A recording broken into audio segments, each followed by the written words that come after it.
My name is Nicole. How y'all doing? I've been called a junkie, identified as an addict, and I learned that I'm a child of God's, right? That was so kind of moving for me to hear somebody talk that long positive about me.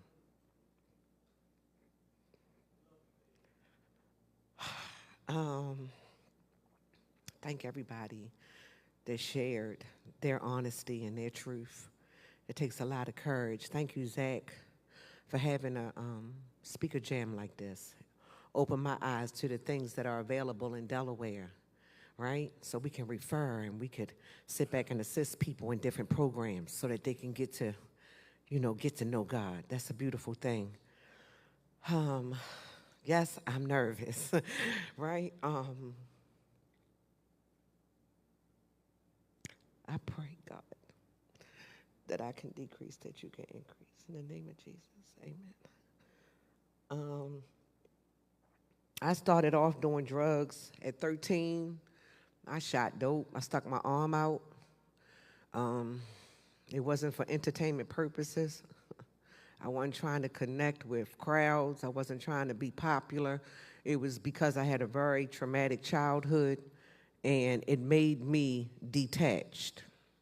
And I don't know if anybody has ever done drugs like that. I didn't do drugs to run around and party. I did drugs so that I could be numb, period.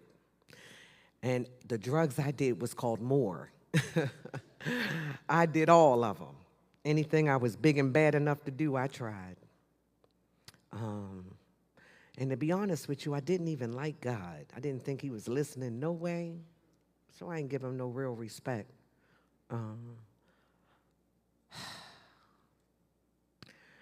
I tried several different times to get clean. And let me just be real with y'all, I always got clean when the money ran out. That's when I got clean, keeping it real. I came up with a master plan when I was broke.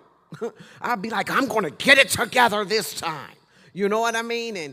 And I was always a chameleon. I was always a survivor. I was always somebody who could fit in. I could be Puerto Rican. I could be a white girl just slightly black. I could be a black girl that was slightly white.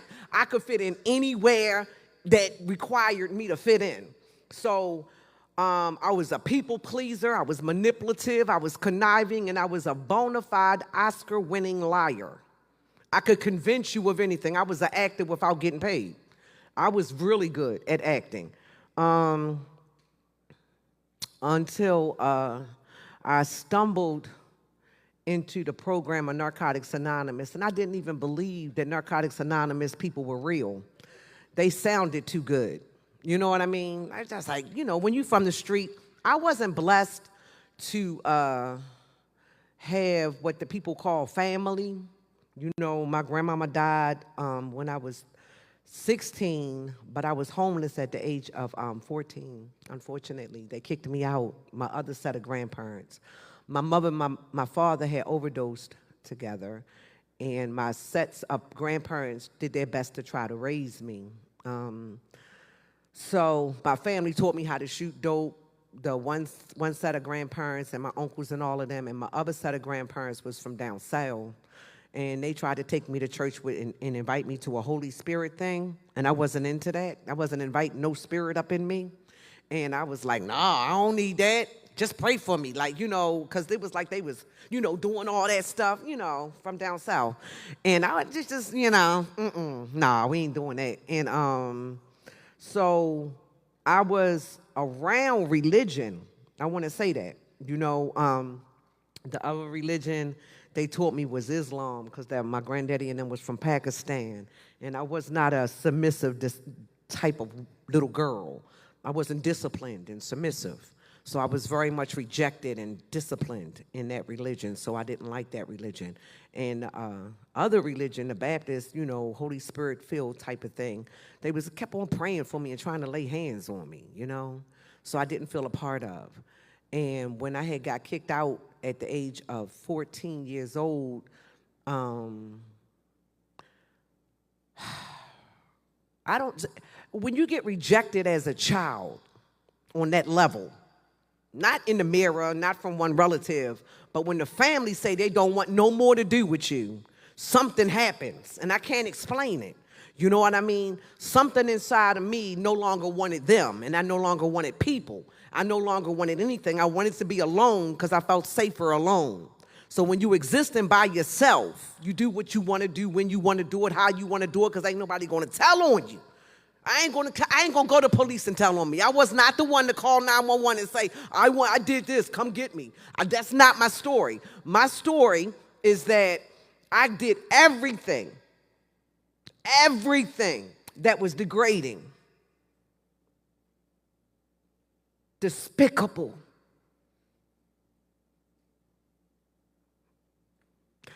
I didn't have self-worth. I know nobody in here is like that, though. I didn't recreationally do drugs. I needed to do them. And if that meant busting you upside your head, that's what I did. I took to violence because then you didn't have to touch me. I'm talking about fear so deep, man. They say don't mess with nobody that's scared. Don't fight nobody that's scared because they can hurt you. And that's the truth. I was scared. I lived in so many different states. I didn't even realize how many states I lived in until I did my step 4. I was like a gypsy in my mind, but what I was a runner, right? Because we learned how to get honest. When, I'm going to just fast forward, because like I was everywhere from California. I came to, I ended up in Philadelphia by way of Arkansas. And I was living in Cherry Valley, but I was hustling out of Little Rock.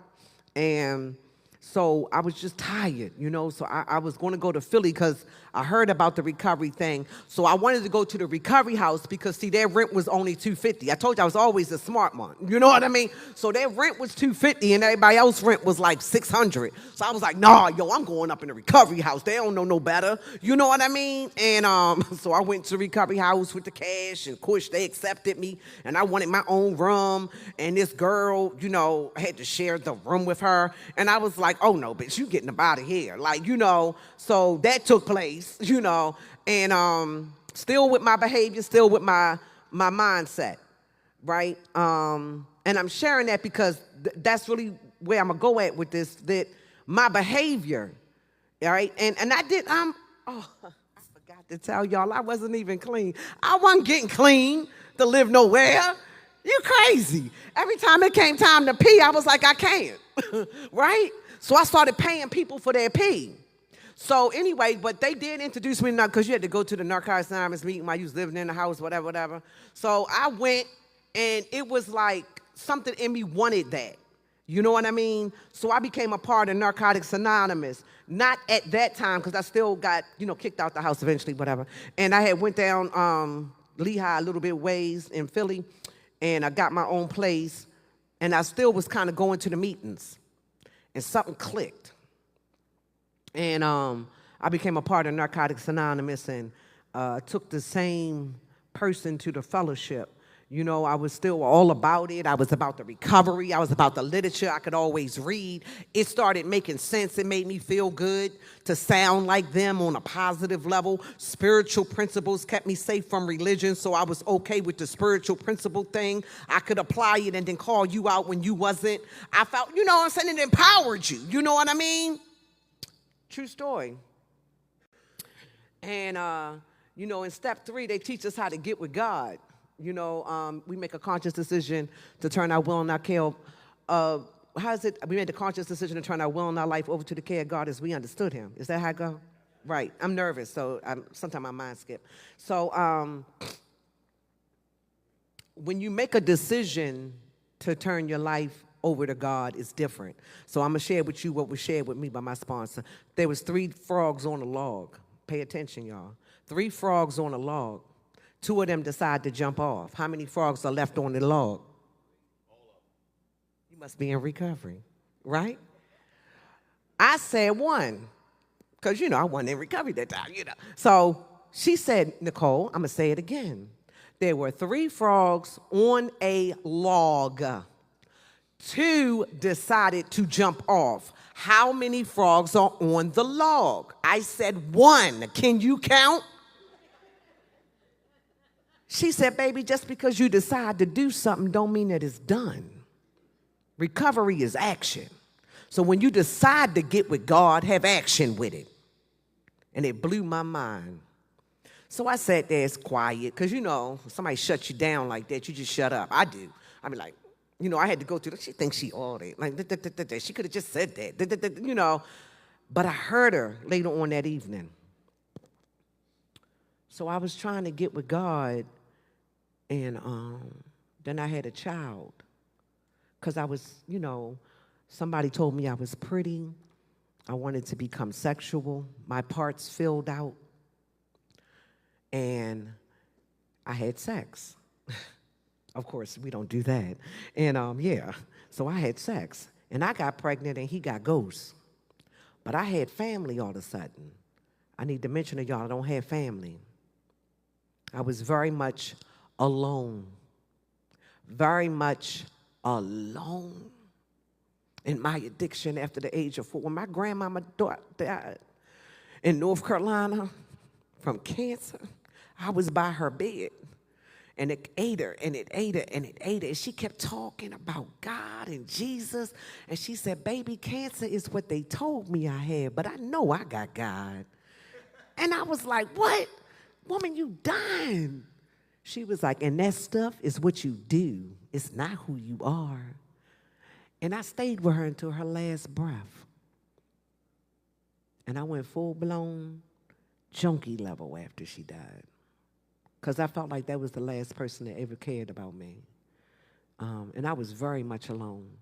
I wasn't alone because I didn't call my relatives. I wasn't alone because I had family that no longer wanted me to come to their house. I listen real good to all y'all. Y'all blessed. Y'all are blessed to have people in your life, man. Even the people that's hurt, you're blessed. They know you. They know you. I didn't have nobody. When I woke up in hospitals, my name was Jane Doe. Listen, my name was Jane Doe. I was alone. So when I got into Narcotics Anonymous, I felt like I was a part of. So I went full throttle. And my behavior was indicative of how I lived. You don't need to know my address for what. I did tell you my first name. And as you know, Zach said Nicole SmithBey. And the reason I say this is if anything happens to me, you can feel free to visit me in the hospital, and you can say you my family to visit. Because I know what it is not to have any. I know what it is for people to call me and say, I'm thinking about you now, right? But let me get to the story. So I had a baby, and God transitioned my baby while I was clean. Took my baby home to heaven. And it rocked my world because, again, God wasn't listening to me, right? He didn't hear me. He didn't care about me. I was reading in the Bible all the things that God could do. He could heal. You're talking about God. He could heal. He didn't heal my child. My child was born with congenital heart failure and a mutated heart. I couldn't see that she was suffering. I just felt like I wanted her here because I'm selfish, right? So all this came about, and I was staying clean because, I kept going to the meetings, and we learned how to sound like everybody. That's what a lot of programs do. They teach us how to sound like they sound. And I sounded like they sounded, right? True story. Then turn around, and you could fake the funk. I mean, I'm going to talk about me. I faked the funk until I had no choice but to break, right? And it would happen during a Mother's Day. Somebody came up to me and said, Happy Mother's Day to me. And I said, I ain't no mother. She was like, yes, you are. I know you're a mother. And I said, you can't be a mother to a dead baby. I'm not no mother. And she said, you always going to be a mother. And when she said that, that thing split my heart in half. And I used, with 8.5 years clean, but God. And when you using to die, it's a different level. So I was smoking some weed. Somebody put some fentanyl in it, and I died on Broad Street. I overdosed. I dropped. Boom. I was dead. And some stranger in the car saw people trying to take my tennis off my feet and called 911, and they started Narcaning me and IV'd me with Narcan, and I ended up in a coma because all my organs was, dead. Well, flatlining. They weren't operational is what the paperwork say. And so when I woke up from the coma, I felt God. I felt God. I didn't think about God. I felt Him. And the doctors, when you don't have family or you don't have anybody, they kind of orchestrate what they want to be done to you, right? And so the medical team had asked me if I was willing to relocate.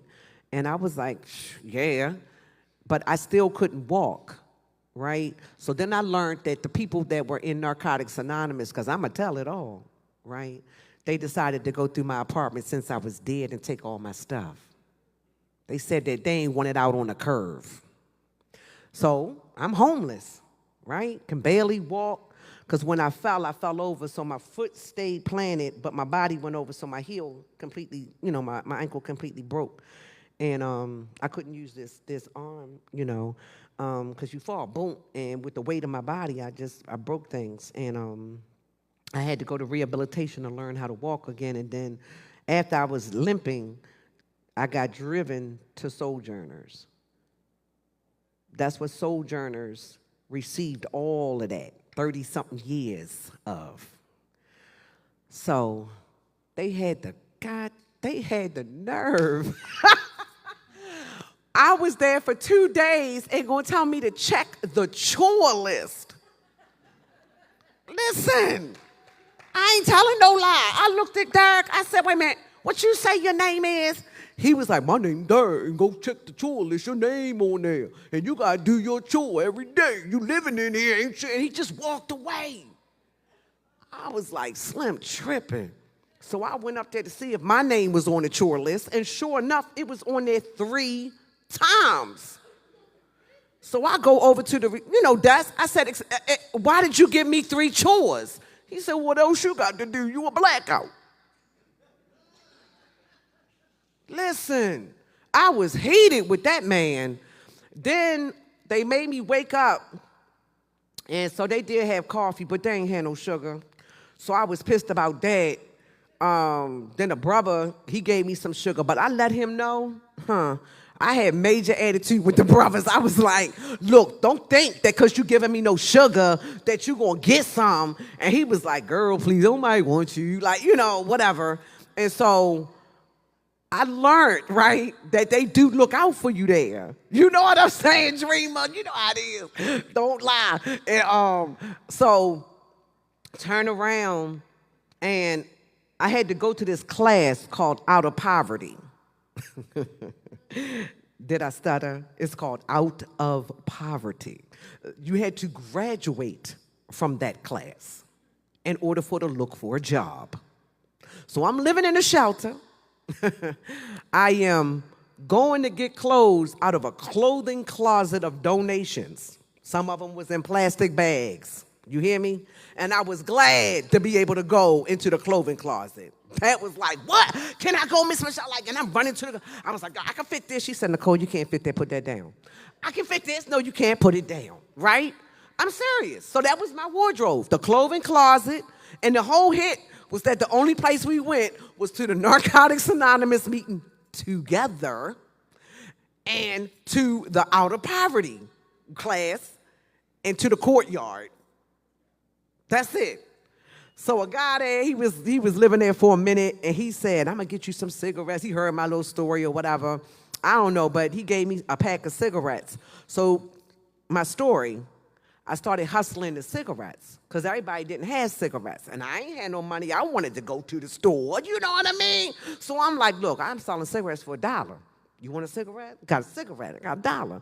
So I was coming up with the dollars. You know what I mean? But I told this guy no because he only had 75 cents. And he went and ran and told, staff. So I got pulled up and written up and was like, you cannot sell cigarettes. It's like selling drugs, Nicole. I was like, what? So you let us do drugs every day? Because we out there in the courtyard, and I just was going in. And then the lady who taught Out of Poverty said, Nicole, God is waiting on you. And I said, waiting on me to do what? She said, waiting on you to start listening. And I said, he ain't saying nothing. And she said, how you know? So I started reading the book again, the basic text again. I took the we and made it an I.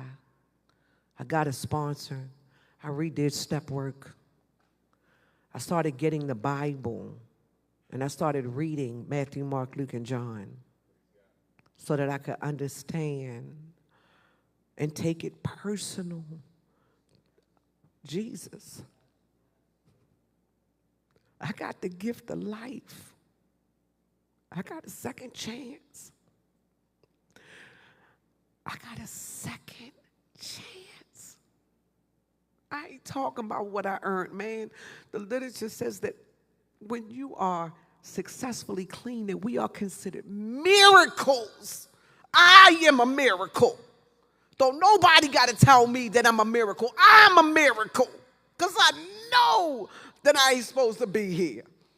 I didn't earn my seat. It wasn't nothing I said so slick that I deserve what God has given me on this day called life. The most that I've ever done in my little power, because I learned I'm powerless over everybody, was shut up. That's what I did that was the most powerful thing. And when I shut up, I stopped thinking. God help me with that. Because I used to cuss you out with my mouth shut. And God used to say, God, I'm and he helped me. He helped me calm down my mind, man, and start listening. And I started hearing love. And I started having empathy.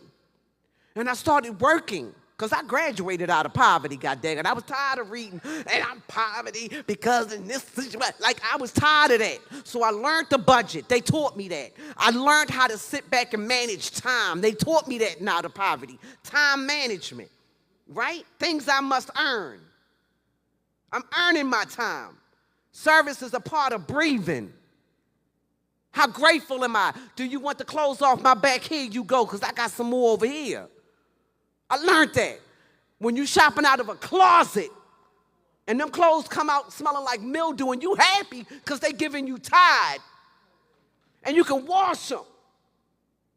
Hear me? I was grateful for my chores. After I went to work, they still gave me chores. You hear me, Zach? They were serious about that. They was like, well, when you get your apartment, you're going to have to clean it. They didn't play no games. I went to college in Sojourners, right? Still in college. You know, I went to work 8 hours, went to college. You got to do 3 hours to be in class. You know what I mean? To get there back, then the class is an hour and a half. Come back to Sojourners. They said, Nicole, you better do your chores.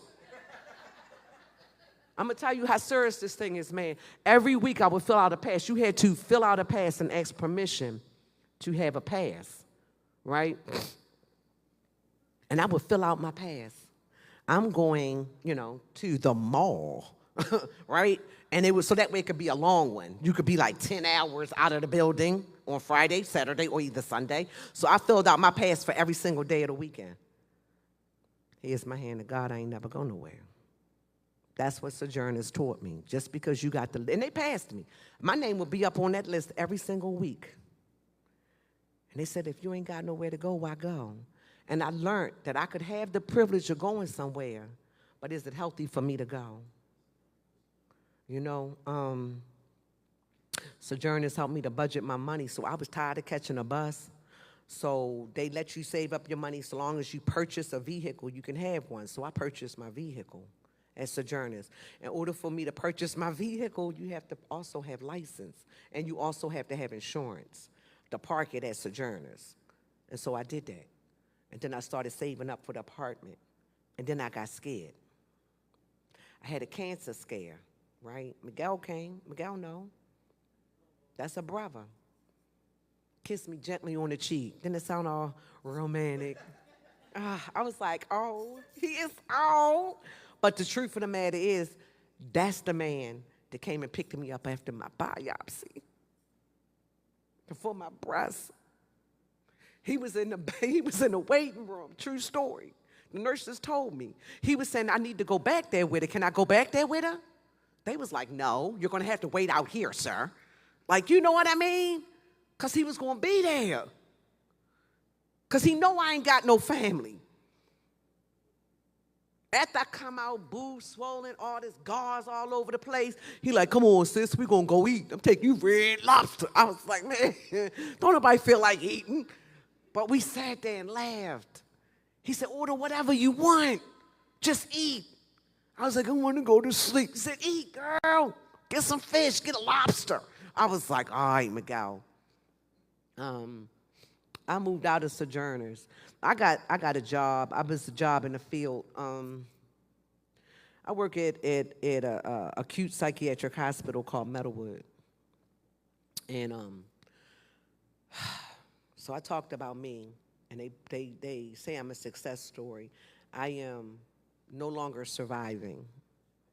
I want to say recovery in your life, change in your life helps us to breathe. Breathe. I ain't talking about mess. I ain't talking about with the anger. I ain't talking about with the pain and the offense and the betrayal. I'm talking about the freedom and the liberty of God. But you got to get there by reading the Word of God.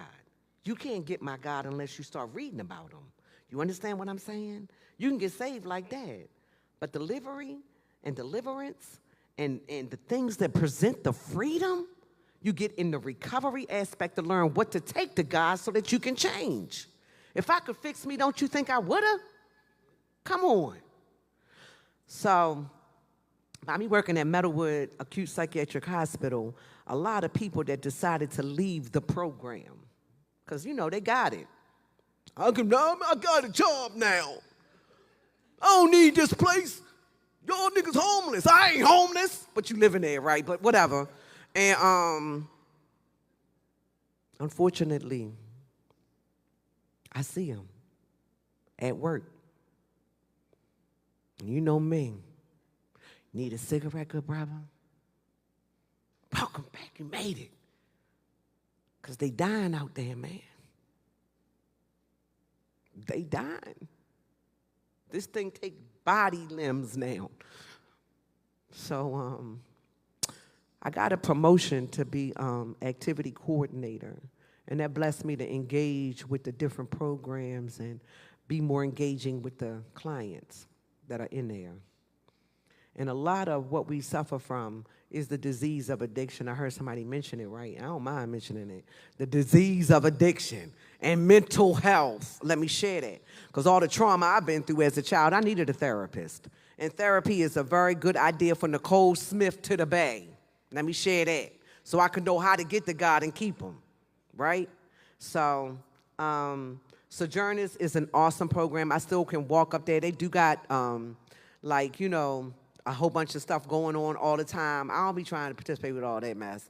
Because for one, they say I'm alumni, so I got to pay. And I be like, I'm still real frugal. I still save all my money. I only spend the money of the bills. All the rest of my stuff is savings account. So I ain't lying. You never know when you're going to need it, period. And you ready? Am I done? Because you know I could talk forever, Zach. You better shut it down. All right. And that's right, bro. Keep it real. And so I just wanted to, share with y'all that I come from out of Sojourners. That was the first homeless shelter place that I've ever been in my life. I've never in my life had to share a toilet with women. Never. Never. Had to wash down a shower before you use it. And grateful for the shower. I was so happy to sit my behind in the tub, you just don't know. The stuff that we take for granted, I'm talking about. For real. They provide you with lotion that's in it and body wash. You know what I mean? They gave me Christmas. I never knew what Christmas was. I only saw it on movies. How you send yourself a Christmas gift? I never had a birthday cake until I was at Sojourners. because nobody ever bought my birthday cakes, you know. I was alone. So I'm so grateful for the people that are still in my life that are Sojourner, the Sheilas that literally I'm communicating with every single day. Every day she's a part of my life. The Michelle's still a part of my life. Derek, he let his niece be a part of my life. You know what I'm saying? Derek. You know what I mean? Edgar, he's an alumni. He just sat back and texted me. He said, Nicole, I love you and pray that you do good when you share, even though he couldn't be here. People like care about me. Zach will text me in the morning like something, you know, from out of a devotional. And I said, thank you for even thinking about me, man. Because that's the miracle that we have each other. We got each other. Don't nobody understand our pain like we do. And we are healers naturally with a hug, with love. Because we deserve that. We need that. Okay. I'm trying to, oh, sugar.